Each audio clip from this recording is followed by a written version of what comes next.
Eto, naalala niyo nanggulo o nag-hysterical nagsisisigaw 'to si Attorney Guanzon sa Rockwell Mall, okey?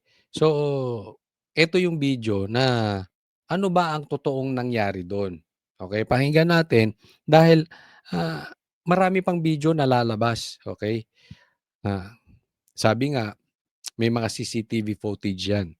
So, may mga videong lalabas pero, ah meron man or wala, pakinggan natin 'to kasi dito pa lang makikita natin kung sino ba talaga ang may kasalanan. This is very important kasi ito ay supposedly pink versus pink. Alam naman natin si Guanzon ay pink, okey? Yan ang sinasabi ng marami, pink. Pero siya ay ihahanay na sa Duterte dahil sinisilip niya yung mali ni Bongbong. Ganyan po kasi ang pink. Ang pink kasi 'pag sinabi mo na yung totoo sa baho ni Bongbong kahit naman inamin na ni Imee na adik yung kapatid niya, ididikit ka na, branded ka na as Duterte. Kahit ito ay kasamahan nila, kahit ito ay pink. So halimbawa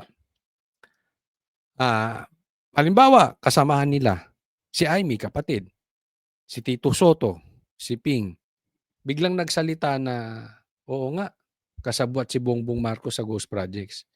Tatawagin na yung DDS. So, kahit na ito ay makabongbong talaga o ito ay pink, tinataguriang pink, DDS. So, connect natin dito sa video na ito dahil may importanteng sasabihin. Gusto ko lang magsalita tungkol dun sa nangyari kay Attorney Rowena Guanzon kanina sa mall. Kausap ko mismo si Attorney Guanzon bago nangyari yon. Dumaan si Attorney Guanzon sa harapan ng store ko mismo. Yung pagdaan niya, syempre regular customer namin siya. Nag-hi, hello. Hi ma'am. Yan. So, ito siya, may tindahan siya, may store siya dyan sa Rockwell ata ito, sa power plant dito sa Rockwell. Okay? Kasi nga, umubo siya, pinagsabihan siya nitong Chinese or hindi natin alam kung Pilipino pero Chinese looking na mama, sinabihan siya, "Umuwi ka ng bahay kasi may ubo ka." 'Yun yung naging issue kaya nagalit dun sa mga hindi nakakaalam, nagalit ito si Attorney Guanzon. Ah, so Attorney, hi attorney. Nag-hi din siya, hello, ganun. Tapos yung mag-asawa, namili din sa kabilang store na katabi ko. Siguro yung layo, 1.5 to 2 meters yung layo. Ito yung lalaki. Ito yung asawa ng babae. Magkatapat sila. mga 2 meters, mga ano 'yun, mga 2 dipa. Okay, so magkalayo, magkaibang tindahan sila nagpunta. Nakatalikod. Nakatalikod siya kay Atty. Guanzon. Si Atty. So magkatalikod, importante yan, makikita natin kung bakit. Guanzon habang kausap ko nandito, malayo, malayo. Ganito. Ngayon, pagkatapos namin maghihilo ni attorney, umalis na siya. Pero bago siya umalis, napaubo siya. Pero ang ubo, may bitbit siya, nahirapan siya. May bitbit ka siya. Ngayon, nung umubo siya, hindi malakas ang ubo niya, gaya ng sinabi nila, malakas daw. Hindi. Yung normal na napapaubo ang tao, maubo siya, pero nakaganon siya pag ubo niya. Tandaan natin sabi nga ni Robin Padilla, may edad na ito si Guanzon. Okay, senior na ito. Sabi ni Robin Padilla, so siguro napaubo, tinakpan naman daw yung bibig. Yan, tinakpan niya, bibig niya, tinakpan niya. Ngayon, habang umuubo siya, mahina, hindi malakas, normal. Itong lalaki nakatalikod, si Atty. Guanzon, habang umubo, palayo, palayo sa kanila pagkatapos maghihilo namin ganyan. Ngayon, itong lalaki, sinundan siya, kinalabit siya sa likod. Hey, excuse me, pinapik siya sa likod, pinapik. Excuse me, sabi ni attorney, yes? Yes, hello, sabi, masaya pa si Atty. Guanzon na Siguro masaya pa, tinapik siya eh. So tinapik siya nitong lalaking Chinese looking man. Masaya pa siya, baka akala kasi may magpapa-picture, eh. Yan minsan, ito hindi na-e-experience din natin, hindi ko sinasabing tayo sikat, kaya lang minsan may mga lalapit sa mall, hindi sa ano, siyempre accommodating ka. Kaya minsan nakakatakot din dahil hindi mo alam kung anong plano. Eto ibang klase, ganyan din. So akala niya nakangiti, ngumiti-ngiti pa siya, siguro baka nakilala siya, magpapa-picture o gano'n, et cetera. reply sa kanya na, yes, hello, sorry. Ang sagot ng lalaki, ito ang nakapag-trigger sa galit ni attorney. Sinabihan agad si attorney na you are not supposed to be here. Nagulat si attorney Guanzon. But why? You are not supposed to be here. Ganun agad. You are not supposed to be here. Then tungkol sa ubo, pinag-usapan ganyan, ganyan. So, the rest, yun na. Ngayon, okay, so ang issue dito, you are not supposed to be here dahil may ubo. Alam nyo, pagka ganito yung mama, ito yung sinasabi nating entitled. Kasi, alimbawa, nasa isang restaurant tayo. Kasi naisip ko, baka naman may kasalanan din. Tayo naman ay patas tayo kahit naman na medyo si Attorney Guanzon sinasabing hindi na natin. Hindi yun ang issue. Ang issue dito, sabi ko, baka may kasalanan din si Attorney Guanzon. Baka ubo ng ubo, tapos siyempre, yung nasa tabi, nagtakip ng bibig, baka nagalit si Attorney Guanzon, na-offend. Karapatan naman niya magtakip. Pero ito iba.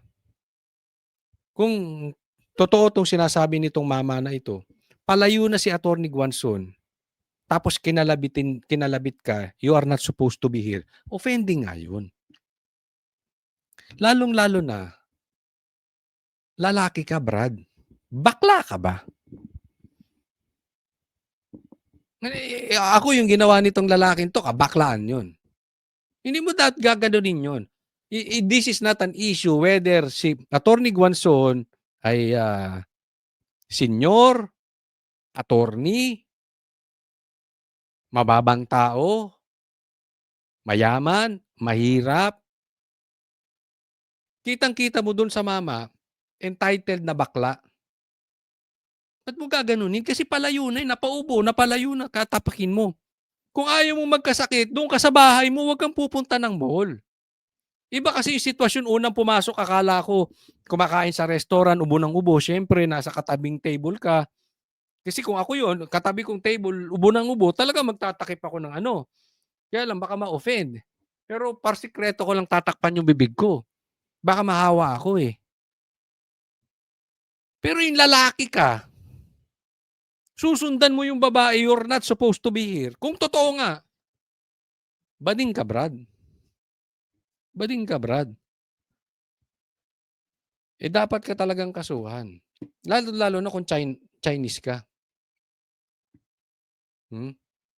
Mali yung ginawa. Kaya nga yung sinasabi nila, tinitira to ng pink, na kasi sinabi ni Guanzon na you're not even wearing Rolex and Gucci. Siguro sa galit na lang ni parang pinapakita niya, minamata mo ko? Feeling mo nasa Rockwell ka, mayaman ka, then you're telling me you are not supposed to be here? You deserve more than me to be here in this classy mall? Ganun ang dating na itong mama na ito. Entitled. Mata pobre. Mata pobreng bading. Siyempre, sumabog na yung galit ni attorney. Kilala mo ba ako? Yung ganyan. Regarding kung hindi ko sino hindi. Kahit sino naman sabihan ng ganun. Oo. Ng isang hindi kilala. Kasi sabihan kang, you are not supposed to be here. Kahit sino magagalit, naintindihan ko si attorney.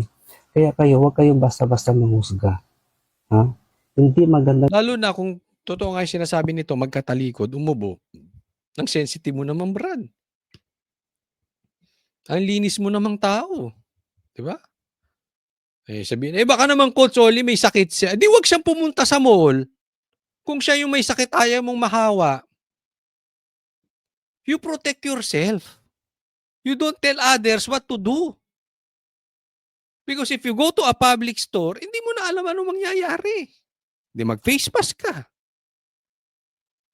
Palakasin mo yung katawan mo. Kung hindi malakas, stay at home. Paaraw ka. Mag-exercise ka. Bakit yung responsibilidad dadalhin mo sa iba? Naku nga, mali. Ang ginawa ng lalaki, ako mismo, 3 kami sa harapan. Pero sa harapan ko mismo nangyari. Sinabihan si Atty. Guanzo ng gano'n. Huwag kayong humusga kaagad.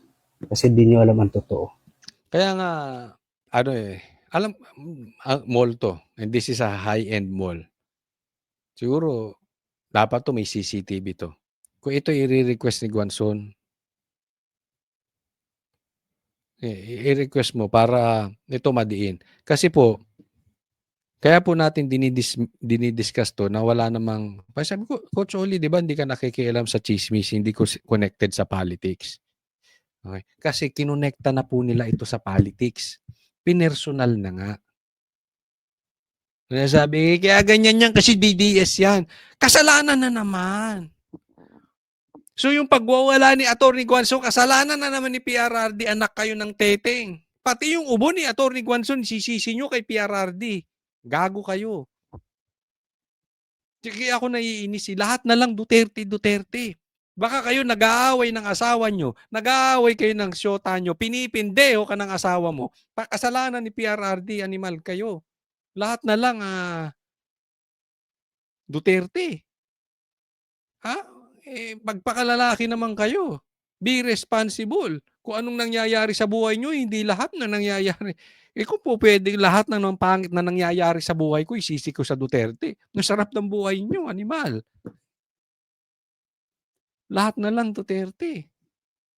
Lahat ng maling ano kaya? Lahat ng gagawin ko, isisi ko kay Duterte. Ito, tingnan po natin next. Okay, ito, pakinggan po natin. Ito, boses to ni Guanzon. Parang kamukha pa ni Bongbong Marcos yung nag-i-interview. Boses po ito ni Guanzon, okay? Pakinggan nyo mabuti, siguro mag-headset kayo para marinig nyo maayos. Dahil binanata niya na dito si Lamas. Ito kasi si Lamas talaga. Isa pa tong parang bakla eh. Pitik ng pitik. Pati babae na wala namang koneksyon sa politika. Pero dahil kasamahan nilang Pink, hindi nila mahawakan sa liig. Kasamahan nila, Pink yan eh. Kasamahan nila, hindi nila mahawakan sa liig. Pinitik si Guanzon. Itong si Lamas. Ito, babanatan niya ngayon si Lamas. Kasi pinagkontestahan ako ng mga akbayan. Yan, yung akbayan. Oo, mga komunista. According to Guanzon. Si Guanzon mismo sinabi mga komunista kayo. Oy, mga akbayan, tumigil nga kayo dyan ha.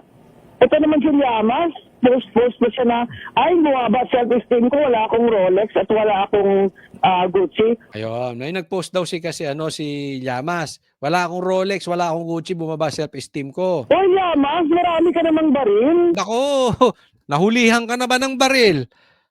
Illegal possession of firearms. With a capital P. Anong issue mo sa baril? Bakit mababa ang self-esteem mo? Di ba tanghuli ka ng illegal possession of firearms? Nako, marami ka palang kaso. Kulong yan dapat. Hindi biro ang illegal possession of firearms. Kulong yan. Kaya ka ba sumisip-sip? Nako. Pero kung ako sa'yo, Lamas, huwag kang tatahimik. Gumanti ka kay Atty. Guanzon. Huwag kang tatahimik. Laban! Nang sumabog baho mo. Sabog ang tae mo rito kay Guanzon. Sinasabi ko sa'yo. Huwag kang tatahimik. Aantayin namin yung sagot mo. Llamas. Di ba, Llamas, nahuli ka ba nga bumibili ng mga fake na DVD? Ay, nako, nahuli kang bumibili ng peking DVD.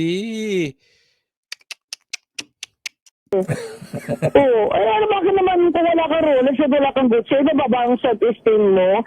Kasalanan ko ba, Llamas, kung mayaman talaga ako? Hindi ko naman ninakaw yung Rolex at Gucci ko ha. Kung ikaw mag-Rolex, ay maghihina talaga ka. Ninakaw mo yan. Kasi ano ba naman ikaw? Sumikat ka lang ng presidential assistant ka. May Pinoy at katabi ka ni Risa Ontiveros lang. Nako, nadala sa si Risa. Yung reyna ng mga pinklawan, si Risa. Bilib na bilib ang pinklawan. Yan ang standard bearer nila. Si Risa Ontiveros. Duda raw si Guanzon. Anong magagawa mo kung mayaman daw si Guanzon na nakakabili siyang Rolex? Duda raw sila kung ikaw ang naka-Rolex. O bakit? Eh sumikat ka lang naman dahil kadidikit mo kay Risa. Di ba? O sige, gantel, Llamas, sasabugan tayo mo rito. Sabi, di ba? Tinanong pa nga si Risa Etiveros ni Willie kung kabit mo siya. O ano, Llamas? Right? Kabit mo, ano? Kabit? Sagot! Mamaya, may video ako. Lalabas natin. May video to si Llamas. Kinakabayo, si Risa. Di umano. Hindi. Mamaya, discuss. Mamaya. Alam mo, Dio, ako, Yes, ma'am. I'm very, very friendly. Politiko din naman ako, nag-commissioner ako, lahat ng mga ito mga nagtubingin ng tulong sa akin. Sige, magbangayan tayo. Sasabihin ko sa public, yung mga iba dyan sa inyo, you tried to bribe me, or tried to bully me, or told me to appoint so-and-so in their province. Nako. So, may sinasabi pa na kayo daw o ikaw, Llamas, binubuli nyo si Guanzon nung panahon niya na siya ay nakaupo na para merong ilagay sa pwesto. Binubuli nyo at binabribe nyo siya. Nako. Wag kang hihinto, Llamas. Palagan mo si Guanzon. Palag. Di ba? Di ba, Dio? Yes, Kaya ma'am. ako, I have manners, di ba? Kaya hindi ko sila gagalawin kung hindi nila ako binibwisit. Ito si Llamas eh. Wala ka ng trabaho, political analyst ka na bigla. Ay po, wala ka ng PhD. Mamuti pa yung si Chiangsi, at least may PhD yun. Llamas. Wala ka raw trabaho. Political analyst ka na, wala ka naman palang trabaho. Ano yan? Nakaasa ka sa bigay? Uy, asa sa bigay si Llamas. Eh, wala ka daw trabaho eh. Eh, kung wala kang trabaho, ano ang gagawin mo? Asa ka sa bigay. Oh.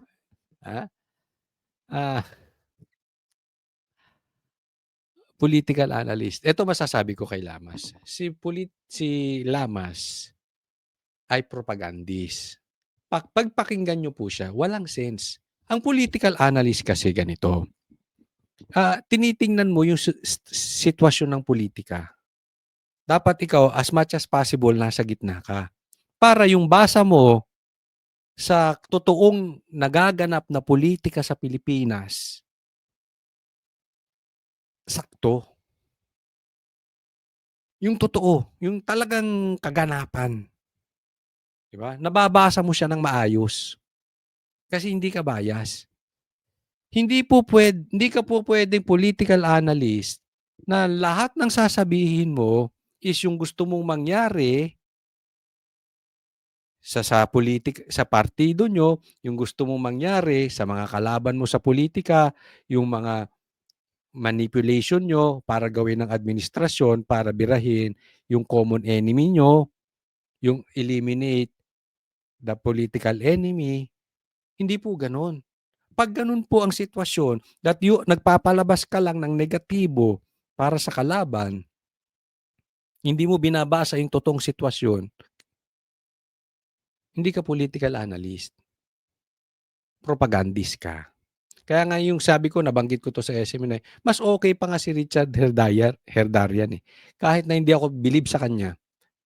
Pero at least pag binasa niya yung sitwasyon, sabi niya, lamang talagang si Sara pa rin. Ito si Llamas, ibang dating. Malapit na daw katapusan ni Sara. Yung mga ganun, parang pag tiningnan mo, sa sinasabi ni Llamas na 10, 11 hindi mangyayari. Dapat kung political analyst ka, marami doon sa sinabi mo mangyayari. Hindi mo lang sinisiraan yung kalaban mo. Diba? Kaya ito si Llamas, pag pinakinggan mo, wala kang matututunan. Yung gusto mo makita, yung talagang temperature, yung kalagayan ng politika, wala kang matututunan dito. Pag pinakinggan mo siya, maano mo lang is magalit sa Duterte or masabi mo sinungaling si Llamas. It's either of the two. Ano ba yung political analyst mo? Yan yung mga walang trabaho eh.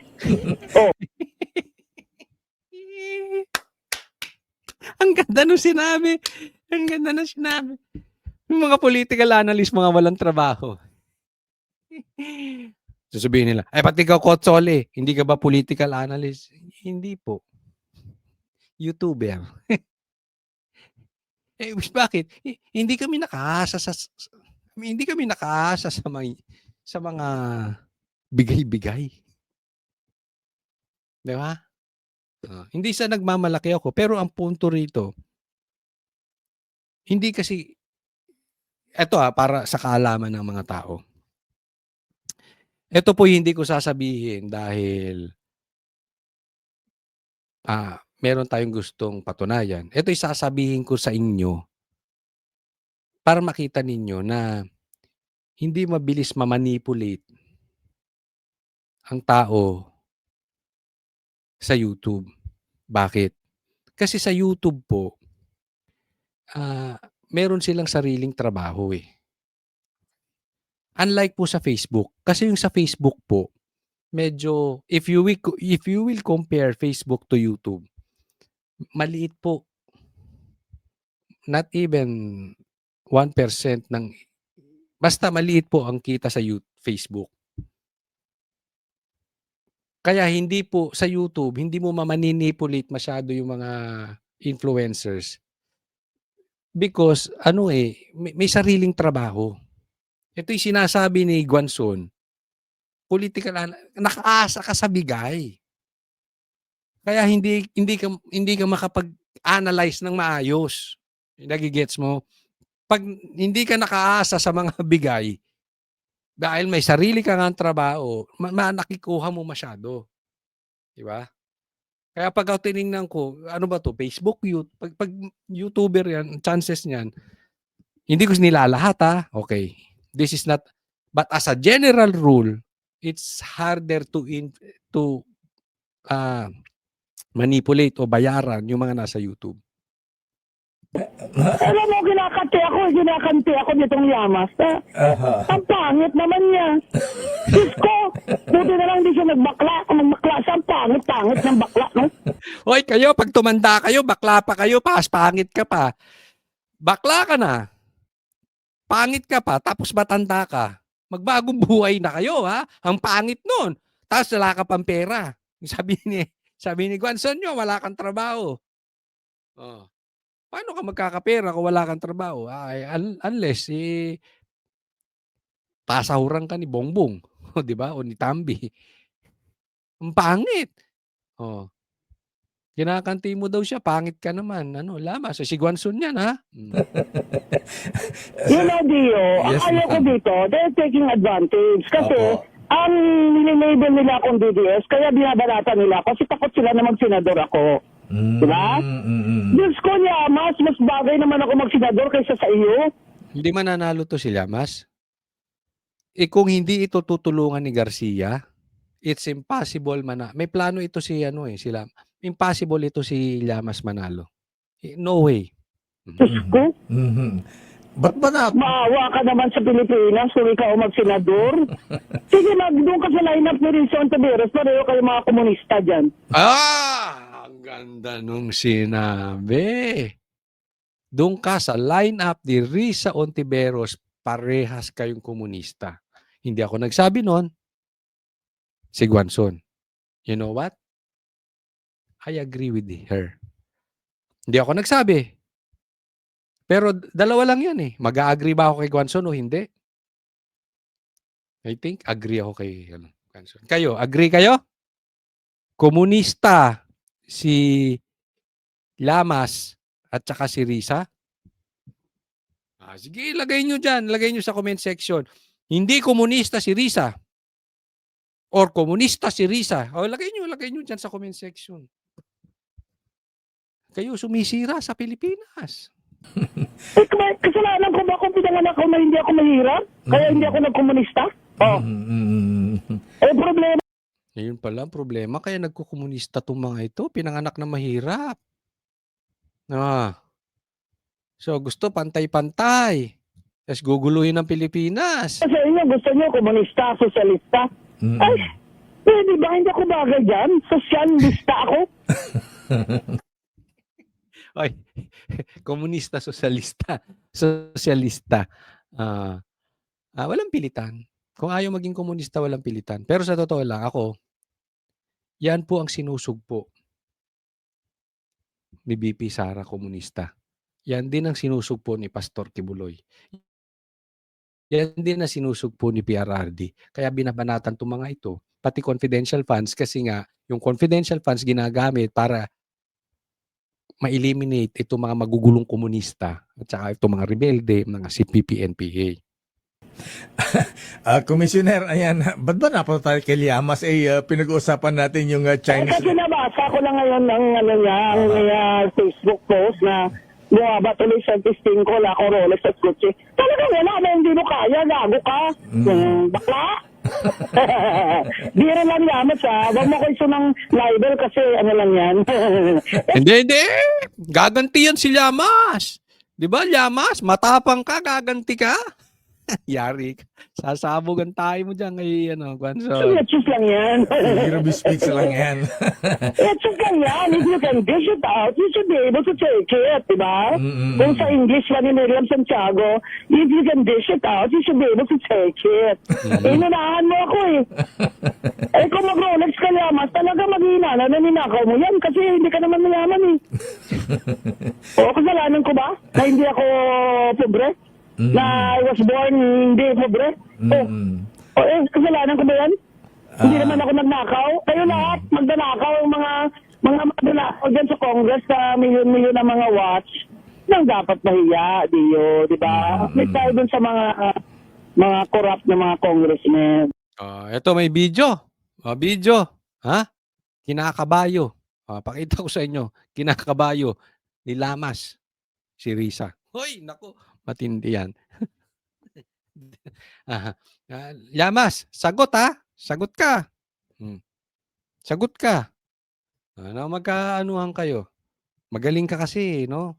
Mahilig ka, puro kabira sa Duterte. Ngayon, pinatulang ka ni Guanzon. Sige, di araw-arawin kita. Sumagot ka rito kay Guanzon. Ito, video. Sasagot siya. Tingnan natin. Ito, may tanong kay Llamas patungkol kay Risa.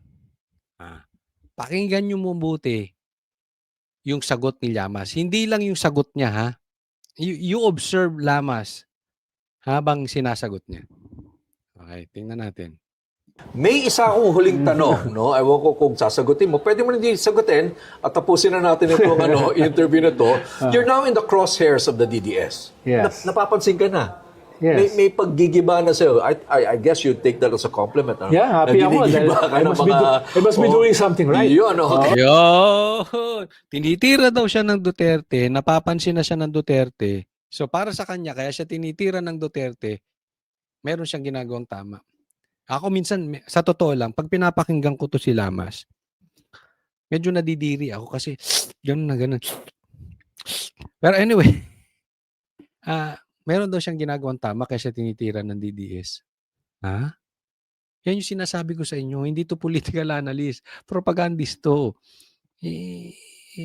Puro black propaganda, puro paninira.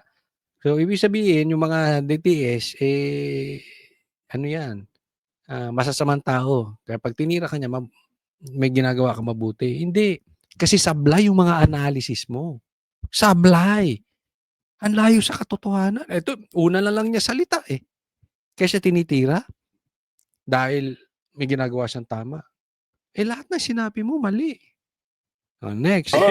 So, one of the things they keep pinning you on is Senator Risa Hontiveros. Yes. Dahil matagal na kayo magkasama, aktivista pa siya sa Coalition for Peace. Komunista pa siya. Ay. Yan ang sabi ni Guanzon, komunista pa siya siguro. Sa kanya, ang term niya, aktivista. Siguro, ang ibig sabihin niya doon is immaculate communist. Parang insertion ni Risa. Immaculate insertion. Tapos, nung binuo yung Akbayan, nung binuo yung BISIG, alam mo yung BISIG, di ba? Yung grupo namin. May ganun ng matagal na relasyon. At very close kami for a long while. Kaya, hindi ako magugulat na lagi siyang idinidikit sa akin. So hindi ako magugulat dahil close sila na dinidikit sa akin. Okay. Oo. Yun. At doon na lang yan. Tapusin natin. Correct. Anong tawag doon? Anong tawag natin dyan? Paduda. Yan ang tinatawag namin paduda effect. So, hayaan na namin kayong mag-isip kung ano sa amin ni Risa. In short, kinakabayo nito si Risa. Sinasakyan. Nira-ride on, hindi ko alam kung natutuwa siya na nililink sa kanya si Risa. But definitely, hindi, pwede na maitanggi. Halimbawa, kunwari ako taga-SMNA si Ma'am Hana. Halimbawa si Ma'am Tina, yung mga taga-SMNA. Close kayo kasi lagi kayo magkasama dahil taga-SMNA yan eh, mga host yan. Di ba? Pwede ko naman sabi, yes, posible, mga kaibigan nating mabuti yan. Pero itatanggi ko, hindi po totoo yun. Parang ganun, di ba? Ang dali namang itanggi.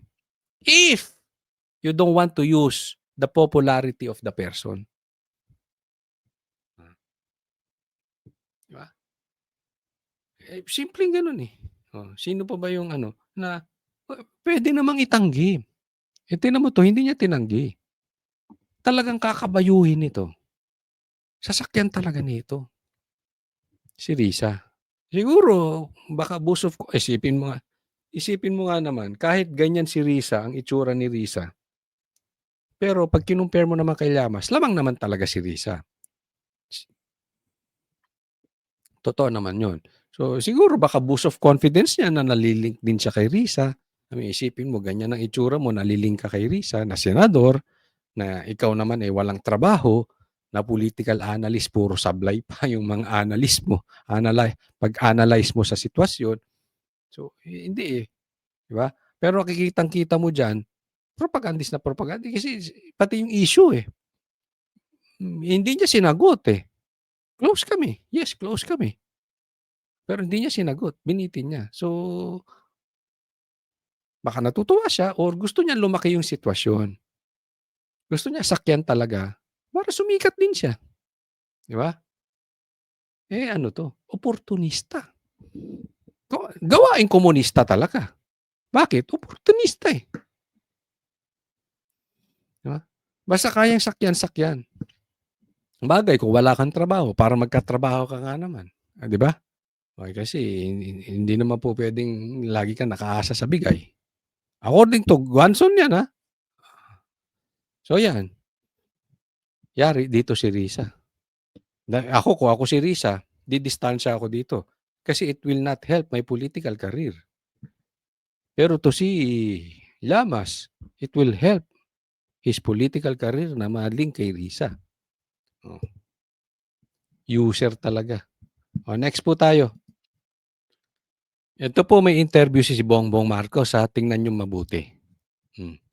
As someone who aspires to enter public service someday, what is the one thing that you want me to know that you should have known prior to entering public service? Ayan, pagka public service daw, at gusto ko mag-public service at ako'y baguhan, anong gusto mong malaman ko? Una, bago ako mag-enter sa public service. O ano? I think you're well guided so long as you enter politics for the right reason. And there's only one right reason to serve. To serve. There's no other correct reason. It's a thankless job. So kung i-enter ka ng public service, anong dapat mong malaman? Is to serve. Bongbong Marcos, sunog na nga utak mo, pambira. Ang tanong sa'yo, kailangan mo mag-enter ng public service, inulit mo lang. Public service nga eh. Di anong dapat kong malaman? Di to serve. Gago rin talaga to si Bongbong. Uy, bawas-bawasan mo yung katitira kung ano man yung tinitira mong sinasabi ng kapatid mo. Dahil pag pinakinggan ka talaga, sunog utak mo, wala ka ng kwentang pakinggan. That's for sure. And a sleepless job. It's worth it. It's worth it. When you see something change for the good, that you made it happen. Ikaw may, that change. Papansin nyo pag nabubulol siya, Gumaganon siya. Ganyan yung reaction niya nung sinabi na, "Magpa-hair follicle test ka." Why should I? Ulitin, yung gano'n. Why should I? Yan. Ganyan din ang reaction niya nung tinanong siya sa hair follicle test. That changes your world. There's nothing better. There's nothing better. Plastic, there's nothing better than to serve. Pambihira eh. Kayong nagpahirap sa Pilipinas. And eto, hindi ko alam tong mga ito kung sino tong mga ito, pero it looks kabataan sila eh. Di ba? Hindi ko sila kilala kung ito isa sa kasi the ID pa eh, naka-ID nakikita nyo. So hindi ko alam kung anong gustong palabasin dito ni Bongbong Marcos na gusto siya ng kabataan. Hindi ko alam kung anong optics na naman itong gusto nilang palabasin. I really don't know them. Baka mamaya nasa opisina naman to nagtatrabaho ni Bongbong. I don't know. Pero sa akin lang, alam naman natin na merong lehitimong survey na lumabas that Sara is leading sa kabataan. Diyan sila namali. Diba? Nagkamali sila ng basa. Akala nila yung Pinklawan, hawak ang kabataan. Hindi po. Yung kabataan, ang gusto si Sara. At kahit nung 2025 election, ang kabataan, they voted for the Duterte Black. Gets nyo? So, sa mga susunod na araw, they will try to tap yung mga undecided pa na mga kabataan. Baka akala nila dahil kabataan, masisira or madali pa nilang baguhin ang pag-iisip. Lalong-lalo na kung makikita si Bongbong Marcos, mapapansin nyo yan. You try to observe. Babaguhin nila yung optics. Lagi silang lalapit sa bata, sa mga kabataan, in preparation para kuhanin ang boto na kabataan kay Sara. Kaya lang, alam nyo, mahirap din lokohin ng kabataan. Bakit? Kasi they are the first hit. Halimbawa, ikay kabataan. Fresh graduate ka ng college. Tapos wala kang makuhang trabaho. Dahil sa kalukuhan ng pagnanakaw ng gobyerno ni Bongbong Marcos, you will really hate Bongbong Marcos. Or kahit ikay kabataan, hindi ka graduate ng college at wala kang makuhang trabaho, you will hate Marcos. Kaya sapul na sapul ang kabataan eh. The people starting their career, ayaw kay Bongbong. Bakit? Apektado sila eh. Hindi katulad ng ibang medyo may edad na mas forgivable pa na maging panatis ko sila kay Bongbong Marcos kasi they establish na yung trabaho or at the same time, they just want to be fanatics of Bongbong Marcos. Ano na eh, nasa retirement plan na sila. Alam mo yung ganun. Pero yung mga nagtatrabaho, sila po, yung workforce natin, the executives and the blue collar and the white collar, hit yan, sapul talaga yan. Yun ang ayaw kay Bongbong Marcos. Yan ang tinatry nilang i-correct. Than to help somebody outside of yourself, outside your family, your community, your country. May nagawa ka, nagbago yung buhay ng tao. Can you imagine, binago mo yung buhay ng tao? Llamas na llamas, no? Iba yung sinasabi, iba yung nangyayari. Ganyan po mag-analyze si Llamas. Ang layo.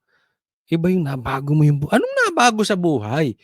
Ako nga sinasabi ko, kung ang Marcos ay hindi pinanganak sa Pilipinas, mayaman ang Pilipinas.